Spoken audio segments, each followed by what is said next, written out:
Alrighty, good evening ladies and gentlemen, this is Hairy Muppet. Welcome back to the Hairy Bash Grand Finals. It's going to be a beautiful series of games. Now, start off by introducing the players, because it does get a little bit confusing here. None of them are using their actual names, they're on a different server or something. So, we've got Temujin up the top, he is Petraeus. So, Petraeus is the yellow guy up the top, just try and remember that. And down the bottom it is EnDerr. So, let's look back a little bit at what these guys have done so far. So, Petraeus in the quarterfinals managed to beat... I've actually got it there. I don't know why I'm moving this around. But Petraeus at the start managed to beat Proza, the Protoss player. And then in the semi-finals managed to beat Mighty Kiwi, the Zerg player. So, he's definitely had a fair amount of experience beating Zerg players in this tournament so far. And, yeah, he did a fantastic job in the semi-finals. Did lose the second game to some early bailing aggression from Mr. Mighty Kiwi, but came back and was very, very solid overall.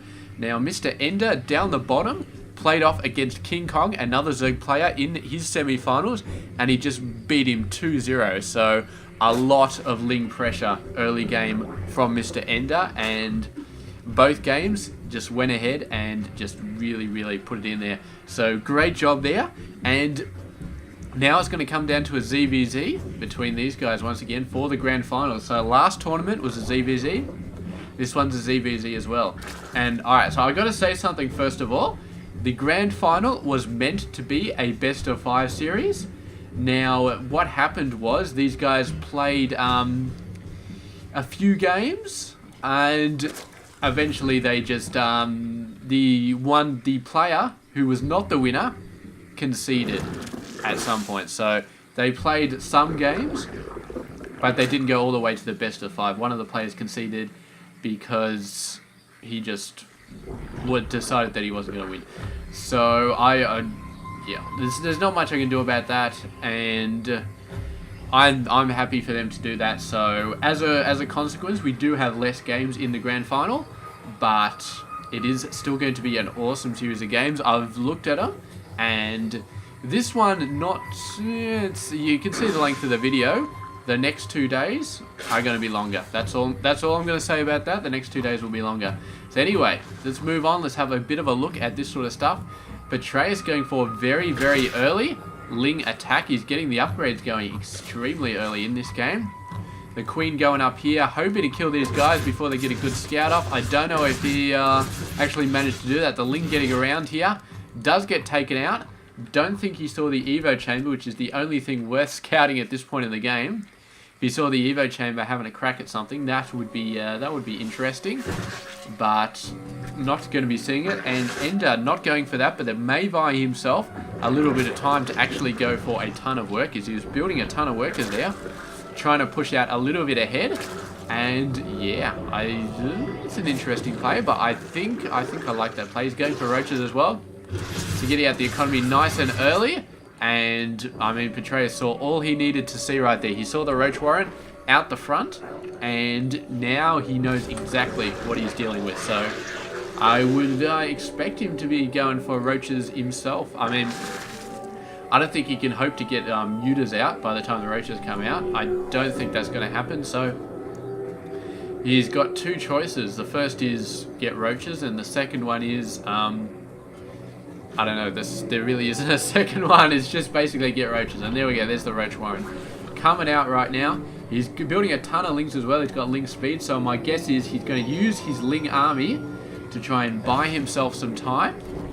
But I don't think it's really going to matter, because I mean, he's got this beautiful wall here. So EnDerr committed to going for a lot of 2-base aggression right now. I mean, with all this stuff being built, I don't think he's going to push out and get a 3rd base until at least he's got a decent number of roaches out.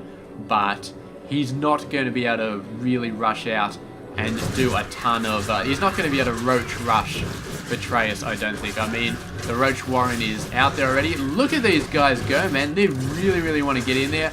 The Queen's just healing themselves up, though. One Queen almost going down. But yeah, the Queens don't have much energy left. We can... the Lings at least did that much. So very nice job there. And Petraeus is not actually building any roaches, which is interesting. He's going for a ton of lings. Maybe he just wants to surround these guys, take them out. And he knows that EnDerr doesn't have a third base, at least not an easily visible one. I don't think he scouted this area, but here he goes, moving on in here. Might be able to take this out. He's doing a lot of fast damage to it. The lings are going down, but does manage to cancel it. And look how many lings he had left after that. Three lings. Maybe 5 from these other 2, but that's... No, I think it was just 3. I think it's just 3 that survived that. 8 came in, and it didn't take long for them to destroy that, but in the time they took, 5 of them died. And they're thinking about going for it again. I think they could actually take the roaches out in this case. I mean, there's a fairly decent amount of roaches, but there's a lot of lings as well, and he's finally going for his own roach army. So we will see if he can just go absolutely nuts on the roach numbers. Because EnDerr right now does have about 15 or so, and he's continuing to build them, whereas Petraeus has got less. Oh, gets in. Beautiful, beautiful scout. Doesn't actually go all the way up. Chooses to just get out of there. He basically went in the front. He saw the roach warren and the double evo chamber.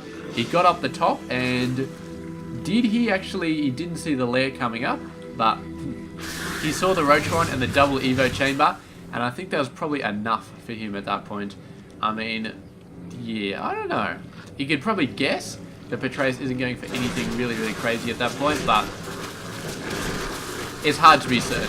And you think that he would sack a couple of lings to get a full scout off of the main and the natural. So he didn't do that, which is a little bit interesting. But here we go. Beautiful concave, trying to get around there. Going to go in from the sides, and EnDerr does move in pretty close. But there's still a beautiful concave. However, the reinforcements come around and concaving the concave right here.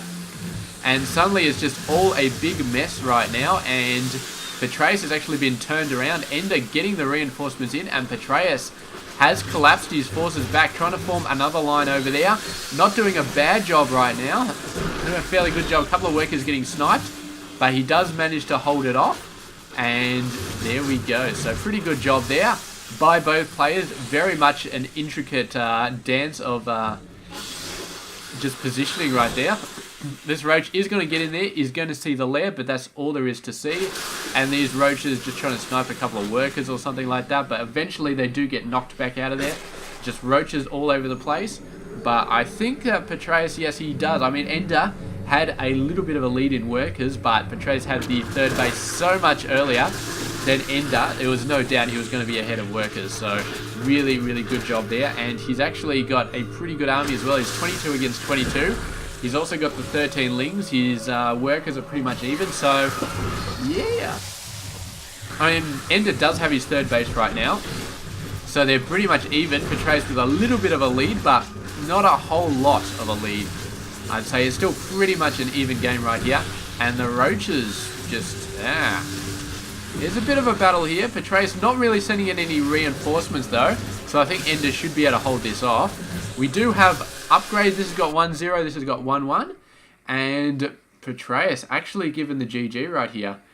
Oh, that's probably why. There's a bunch of roaches in his main base. And yeah, they were doing quite a bit of damage there. So I suppose he knew he wasn't going to win this battle up here and do any sort of serious damage. And he knew he was going to take a fair amount of losses back there. What was his workers down to 45? They would have gone down even more. We got 6 roaches coming out, just about to appear. But it probably wouldn't be enough to deal with this many roaches. There's like 10 roaches there. So no, I can definitely see why Petraeus let that go. So yes, he's actually conceded. So our grand champion from the Hairy Bash 1 has conceded a game in the grand final of the Hairy Bash 2. And yeah, I mean, he didn't get there in straight 3 games in the HB1, but in this one, he's lost the first game, which is not a good starting position if he wants to get back and win this thing again. So we'll see if he can do it, or if EnDerr will come back and just continue owning. I mean, it's gonna be awesome. So anyway, thank you very much for watching this game, and I will catch you guys tomorrow with game number 2. So stay tuned for that. This has been Harry. I hope you enjoyed this game.